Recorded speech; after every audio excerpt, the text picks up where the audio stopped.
If you love the rest of the story, subscribe now. The rest of the story? It was the 10th day of May, a beautiful spring day in Lake City, Florida. But for the very pregnant woman in Lakeshore Hospital, it was a less than happy day. Her pain had begun months before. Her husband, a janitor at a local bank, had divorced her with their baby on the way. The mother-to-be, very much alone, was somewhat comforted by her gentle Dr. Harry Bates, slightly spectacled, balding, meticulous Dr. Bates.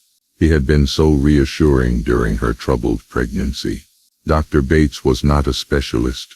He was what in 1930 we called a family doctor, a plain small-town doctor.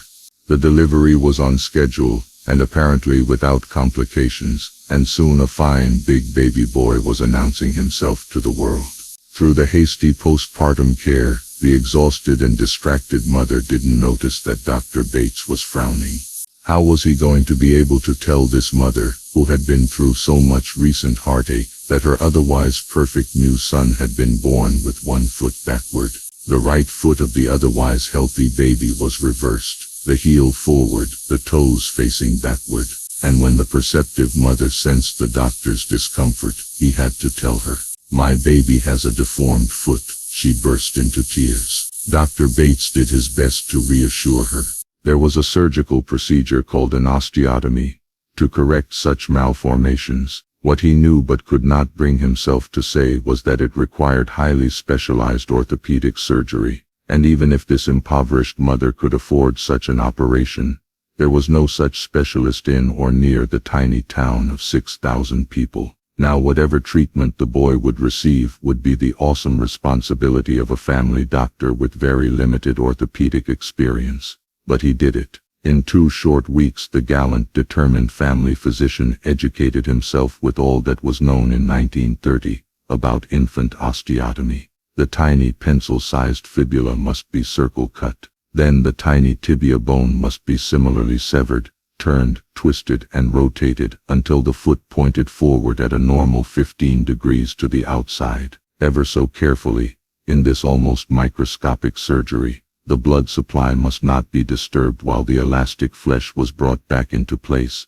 and the purposely broken leg placed in a splint. But he did it. Dr. Harry Bates performed the operation perfectly. The boy-child would be able to stand unaided.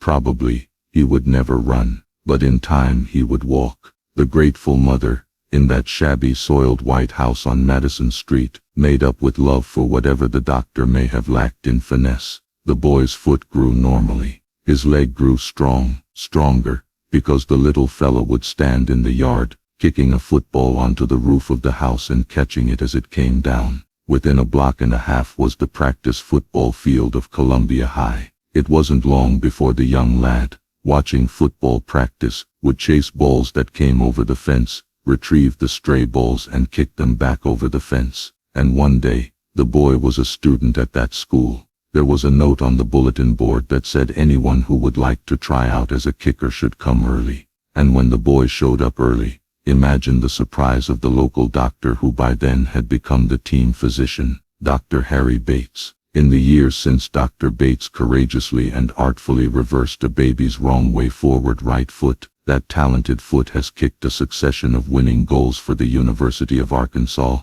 and then for 10 years in professional football with the Cardinals and the Giants. He kicked 20 of 29 in 1959 to lead the league that year, and all the while he was earning his way into football's record books, he also established himself as a scholar, with a master's degree in history, a teacher of history between seasons. Today, there may be no face and no voice in all of television more recognizable all over America. For the malformed child of a modest but loving one-parent household in Lake City, Florida, grew up to become Pat Summerall. And now you know *, the rest of the story, *.